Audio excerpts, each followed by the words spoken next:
tardes a todos, excelentísimas y dignísimas autoridades, queridos amigos, queridos estudiantes, queridos doctores.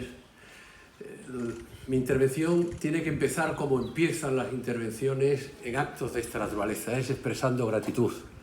Quiero agradecer de corazón a todos los que han hecho posible mi presencia aquí entre ustedes y que han hecho posible este reencuentro con mi tierra, con mis amigos, con mi familia y sobre todo con una universidad pujante que estoy absolutamente convencido que con el paso del tiempo ocupará el lugar que se merece en el ámbito académico.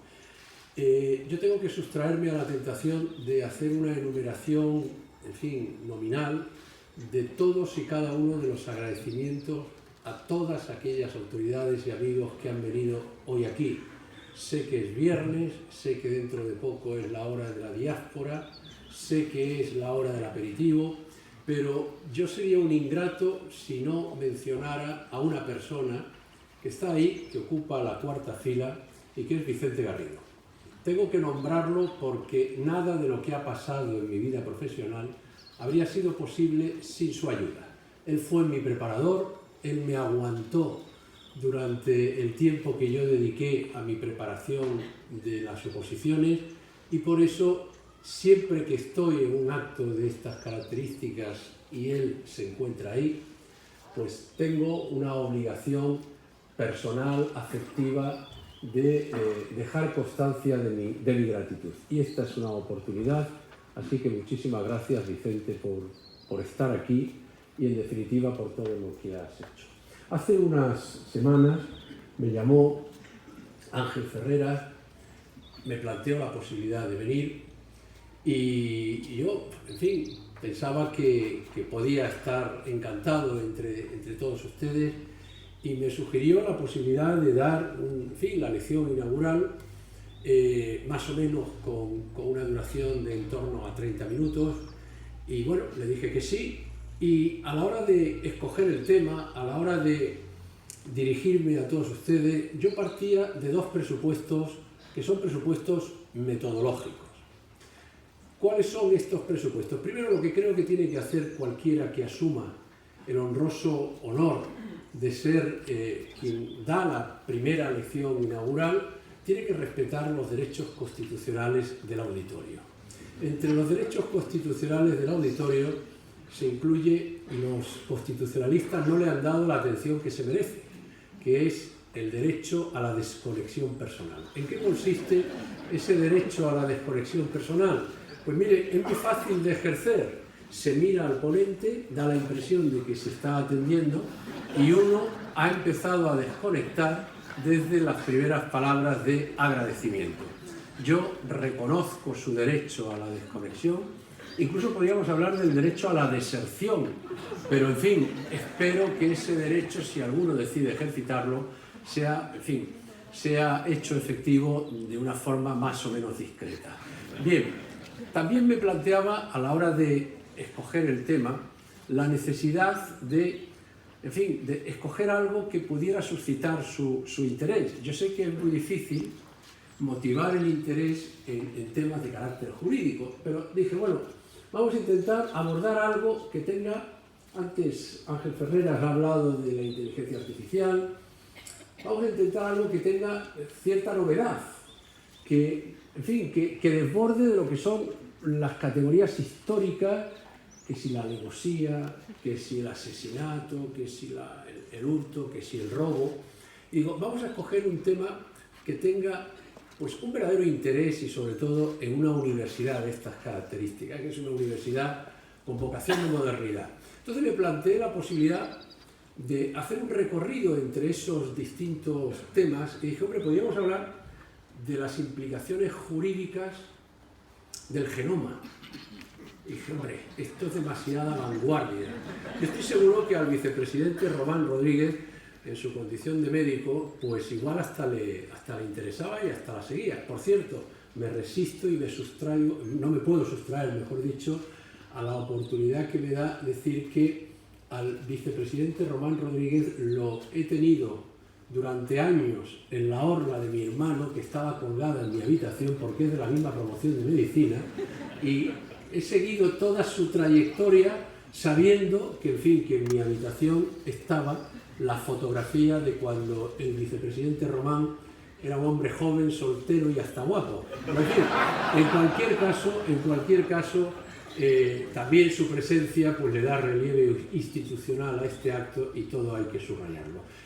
Una vez que hemos descartado el genoma, podríamos plantearnos, hombre, ¿por qué no hablamos de los derechos del ser clonado?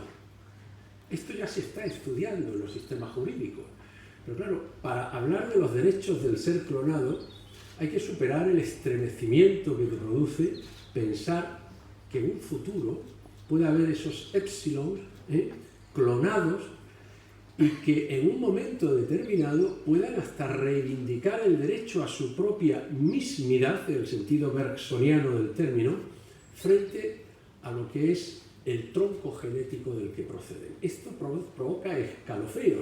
Y dije, bueno, si lo del genoma es de vanguardia, esto ya estoy seguro que igual hasta el vicepresidente tampoco lo entendía. Entonces dije, bueno, vamos a escoger otro tema. Y viendo lo que hoy es, en fin, lo que son los bloques sistemáticos que interesan a los juristas de vanguardia, pues me planteé la posibilidad de hablar de la responsabilidad penal de los robots. Dice, bueno, este hombre ha enloquecido.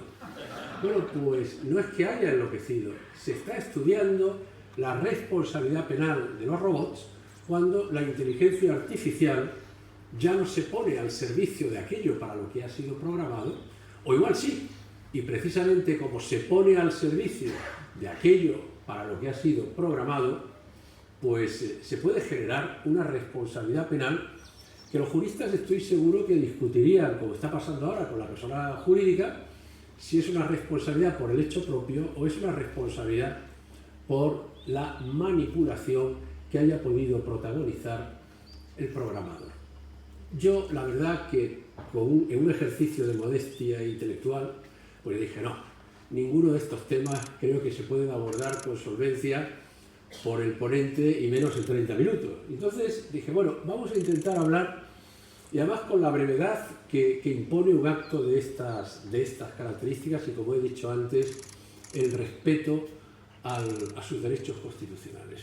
Vamos a intentar hablar de lo que sería la incorporación al proceso penal de los datos que ofrece, por ejemplo, un GPS.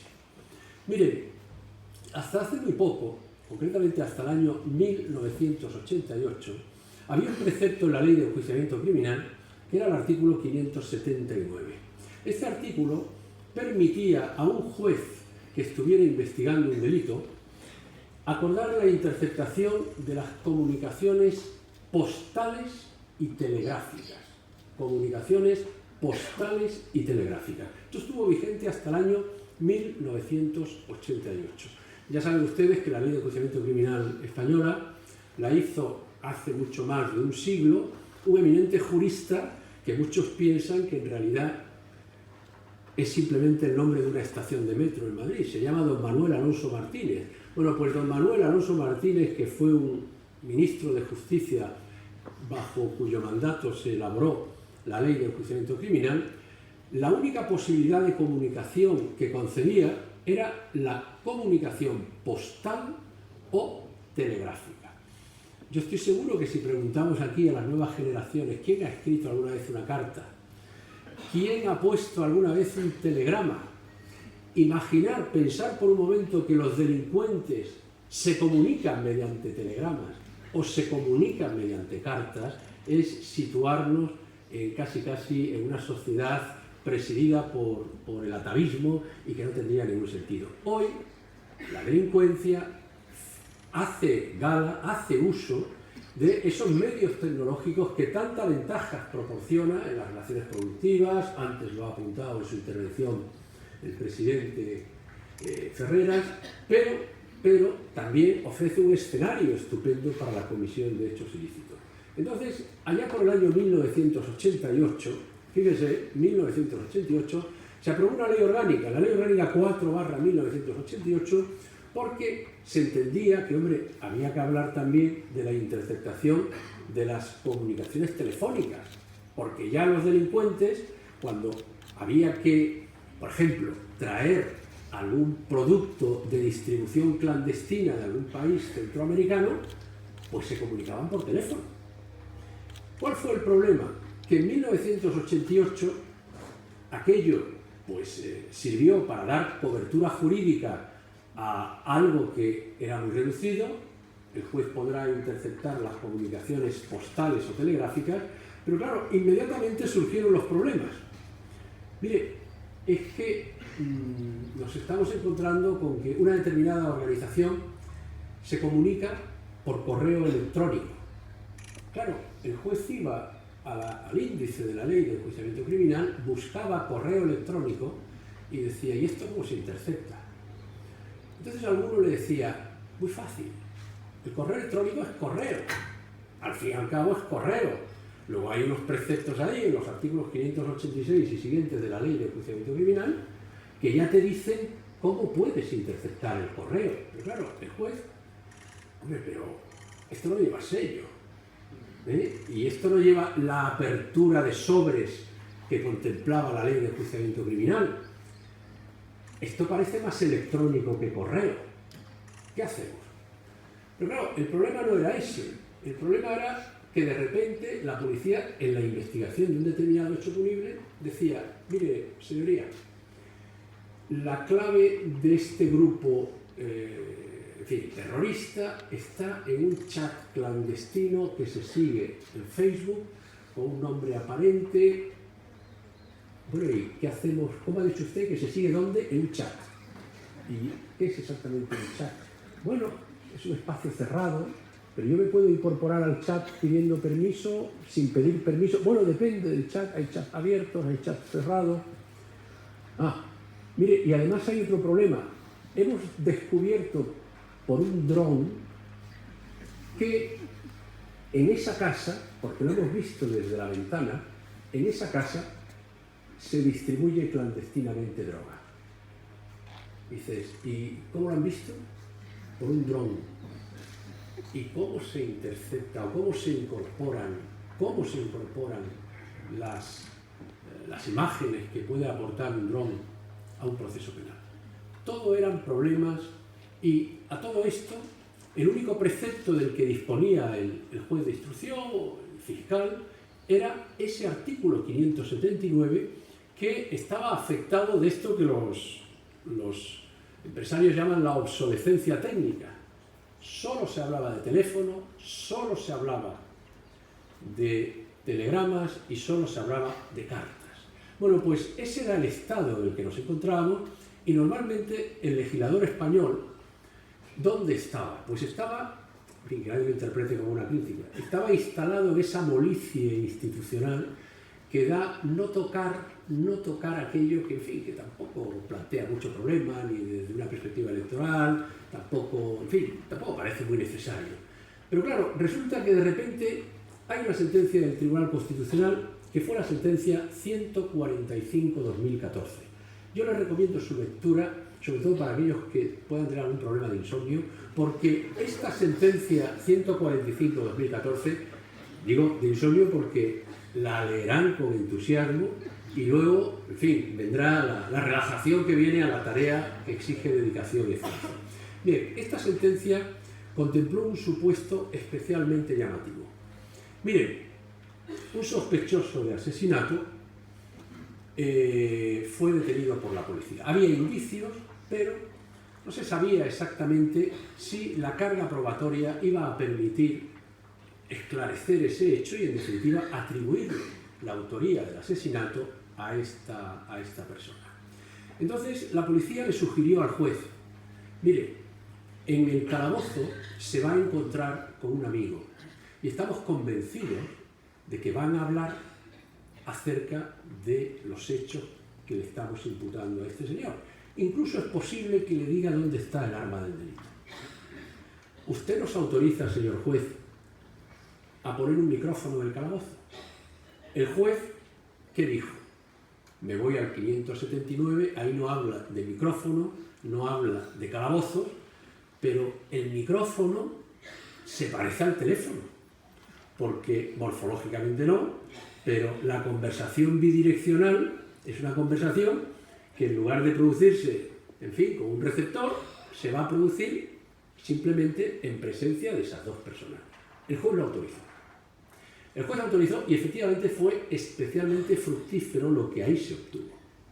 Se obtuvo una información que luego veremos que no fue indispensable, necesaria, determinante del pronunciamiento sobre la culpabilidad o la inocencia del acusado. Pero fue una aportación indiciaria de gran valor. Bueno, el Tribunal Supremo, cuando la sala a la que yo pertenezco, que yo presido, en el momento en el que se conoció el recurso por parte del acusado, a la primera alegación que hubo de dar respuesta fue: oiga, se ha vulnerado mi derecho a la intimidad. ¿Por qué? Porque yo soy en ese momento un sospechoso privado de libertad, pero solo de libertad. Usted no me puede privar a mí, mediante la colocación subrepticia de un micrófono, de mi intimidad. Porque para privarme de mi intimidad, usted necesita una cobertura legal que no tiene.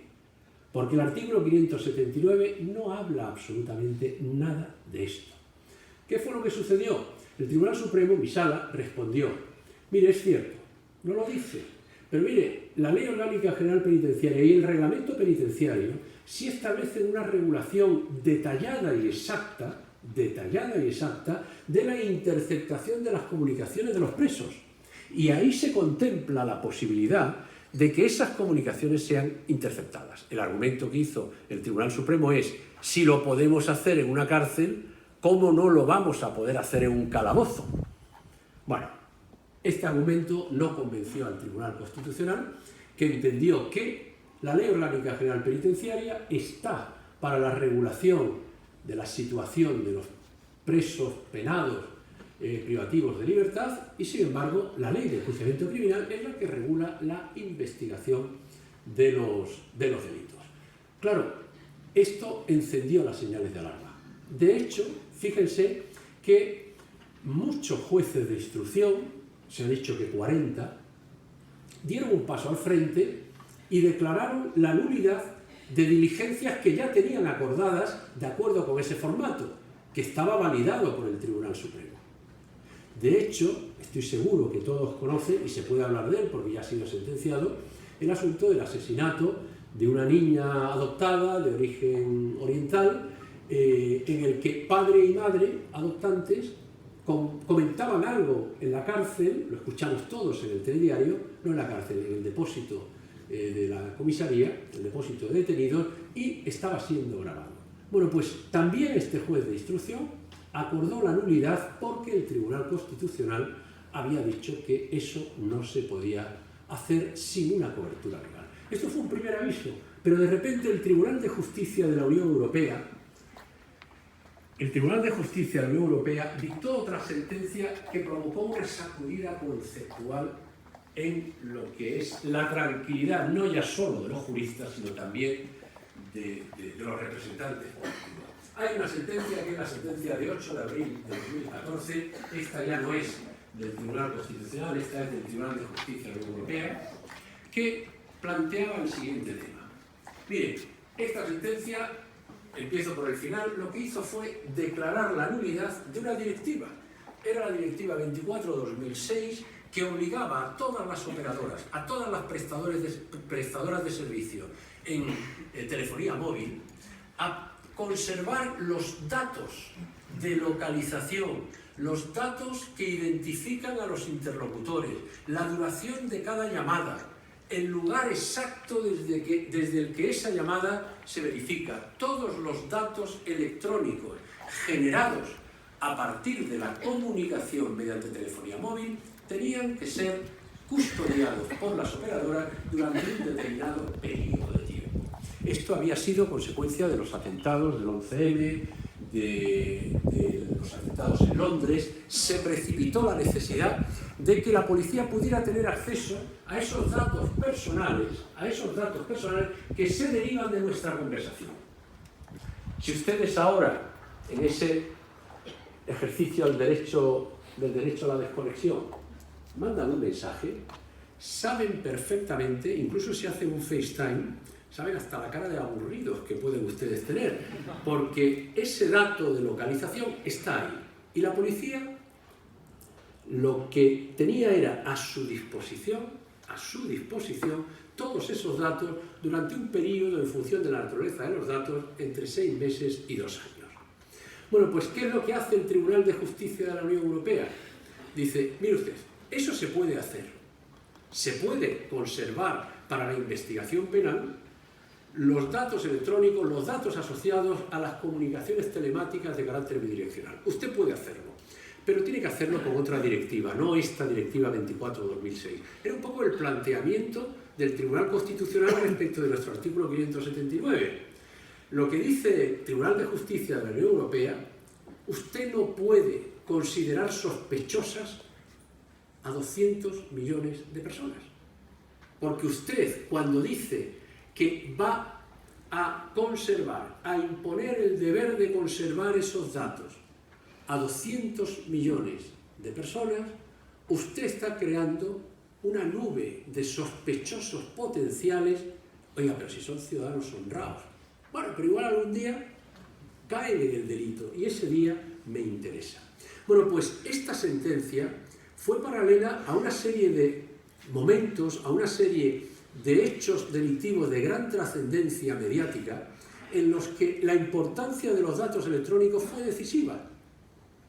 Fue decisiva. Por poner otro ejemplo, ya sentenciado también en el Tribunal Supremo, el padre responsable del asesinato de dos de sus hijos. Bueno, pues cuando él decía que no estaba en el parque, su teléfono móvil decía que estaba en el parque. Cuando él decía que no estuvo en el lugar donde los niños fueran calcinados, su teléfono móvil decía que sí estaba en el momento en el que los niños y a la hora en la que los niños estaban siendo calcinados. Entonces, la importancia de esta sentencia, hoy en día les aseguro que es mucho más importante en numerosas ocasiones, no lo que se dice, sino a quién se lo dices y desde dónde se lo dices. Entonces, esos datos electrónicos forman parte del interés en una investigación penal de primer orden. Pero lo que dijo el Tribunal de Justicia de la Unión Europea, oiga, haga usted una directiva más acomodada a lo que es el círculo de derechos que proclama el patrimonio jurídico de la Declaración de Lisboa. No considere a todos los ciudadanos potenciales delincuentes. Establezca un sistema que seleccione esos datos. ¿Qué sucede con las comunicaciones del sospechoso con su abogado?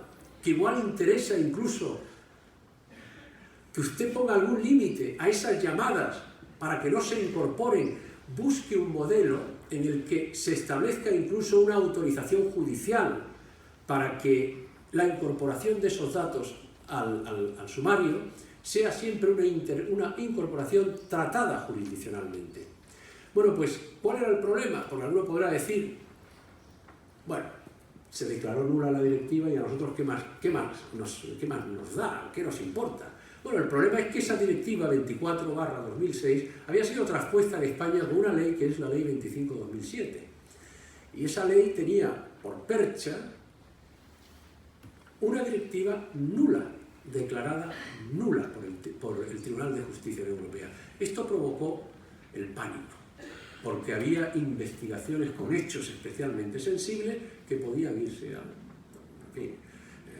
que podían ser frustradas como consecuencia de este tipo de decisiones. Y es cuando el legislador español hace la ley 13/2015 y donde establece todo un mecanismo jurisdiccional de intromisión controlada y con presupuestos de duración, que es lo que determina que hoy en día, no faltan problemas, pero que hoy en día muchos de los problemas que se suscitaron, por lo menos tengan una cobertura normativa, insisto, que tampoco es modélica, pero es que el artículo 579 de la Ley de Enjuiciamiento Criminal no daba más de sí.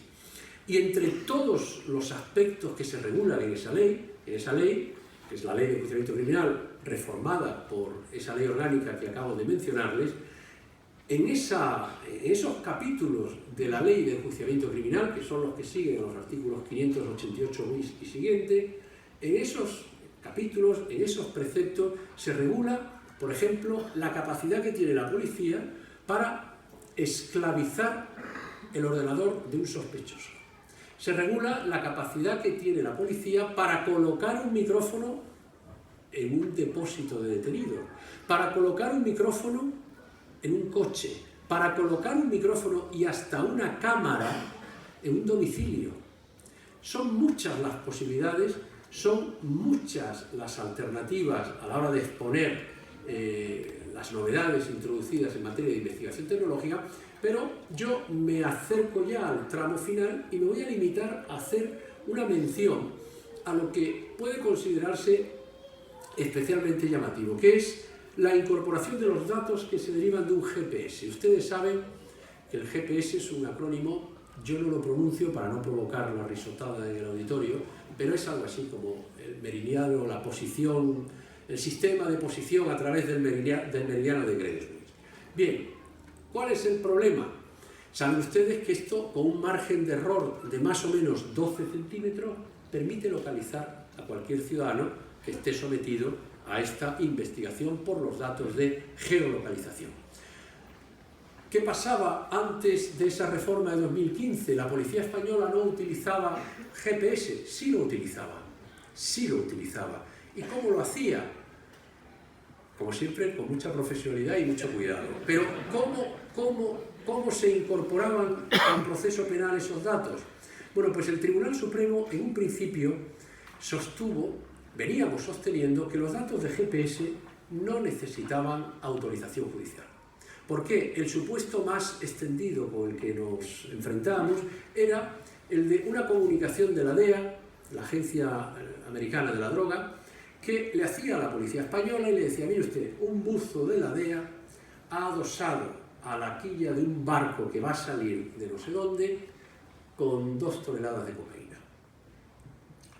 La policía aquí seguía ya la ruta de ese barco y un día de luna llena, con un helicóptero silencioso, que los hay, con un helicóptero silencioso, se descolgaban los agentes en el barco que estaba siendo objeto de investigación, sorprendían a la tripulación y se hacían con la droga. La primera alegación que había ante el Tribunal Supremo era evidente y además esperable. Oiga, ¿quién ha autorizado a que todo nuestro viaje esté geolocalizado? Hombre, ha sido un buzo. Pero ¿y ese buzo tenía alguna autorización judicial? No, pero en los actos de cooperación jurisdiccional, cada Estado está en condiciones de aprovechar lo que le aporta a otro sin necesidad de exigir que eso se acomode a las normas españolas.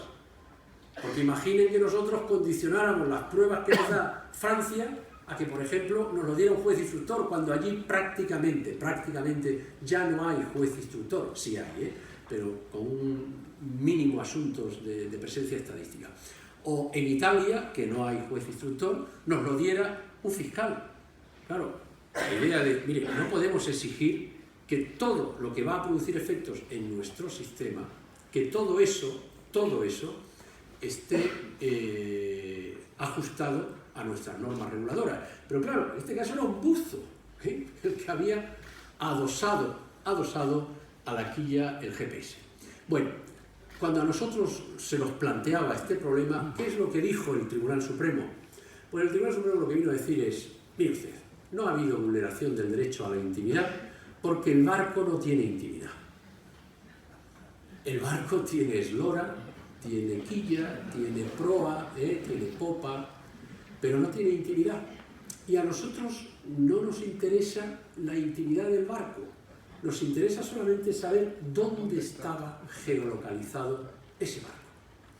Bueno, pues esto determinó un cuerpo de jurisprudencia que hacía que superáramos esta exigencia de que el buzo de la DEA, cuando adosa el GPS, pues pidiera autorización judicial al juez venezolano o al juez caribeño. Entonces, esta era la situación. ¿Qué es lo que sucedió? Bueno, porque se dictó una sentencia por el Tribunal Supremo americano, que ya saben ustedes el prestigio del Tribunal Supremo americano, que en un supuesto muy similar, no era un barco, era un coche, era un gran Cherokee, donde se había adosado un GPS para la investigación de un delito fiscal por el FBI. Bueno, pues un delito fiscal y otra serie de delitos de especial gravedad que justificaban la intervención del FBI. Bien, pues ¿qué fue lo que sucedió? El Tribunal Supremo americano exigió, incluso en esos casos, autorización judicial. Entonces daba la impresión de que el legislador del año 2015, hombre, ahora que los americanos, que son los grandes garantes de la intimidad, están exigiendo autorización judicial, esto de descolgarse con un precepto que no exige autorización judicial no tiene mucho sentido. Entonces, ese precepto, ¿qué precepto es? Por si alguno tiene interés, que ya sé que no tienen interés en saberlo, pero bueno, es el 588 quinquis B. Ya sabéis que nuestro Código Penal y la Ley de Enjuiciamiento Criminal están creciendo en horizontal, porque cada vez que se introduce una reforma, para no cambiar toda la numeración, 588 bis, 588 tertium, quater, quinquies, sexties, octies, o sea, esto es, yo me acuerdo siempre de los opositores y digo, pobrecillo.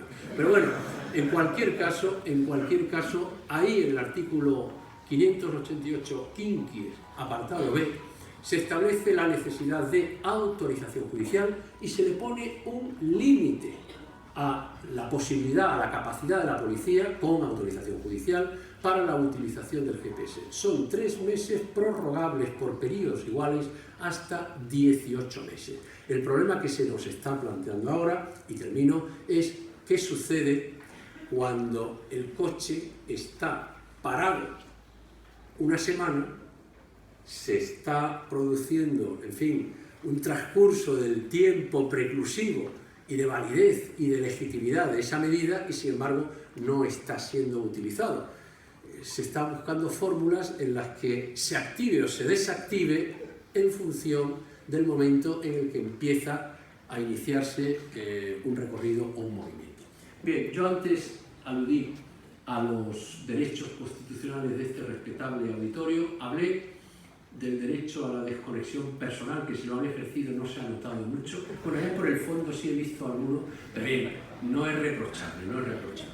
Bien, en cualquier caso, no solamente es el derecho a la desconexión personal, sino que saben ustedes que existe el derecho a no sufrir tratos inhumanos o degradantes. Si yo hablara un minuto más, estaría vulnerando esa prohibición de no someterles a tratos inhumanos. En consecuencia, muchas gracias por su atención y gracias de verdad. Gracias.